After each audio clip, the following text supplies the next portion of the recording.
Greetings, I'm the project manager at TowerRex. Have you ever wondered how in the world of board games the organizers are made? Allow me to let you in on the path of its creation. And the first one to introduce is our Game Master. Each and every game has a spirit, and I must lead through it. At first, I do the setup, then I check up all the bits and pieces, play through the game flow and think how to make it all easier and more comfortable to play. And after I am finished, I bring the sacred knowledge to our magnificent constructor. To make it all work, I take my trusty ruler and start measuring everything.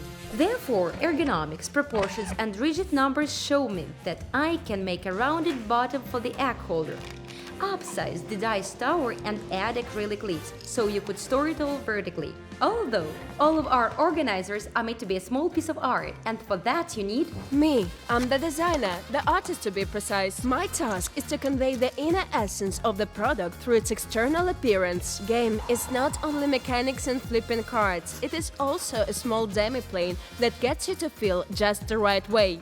My task is to help you get into that plane.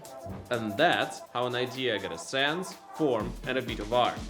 Brick by brick, we created a new masterpiece that will bring joy and comfort to thousands of board gamers. So, let's make gaming more exciting together!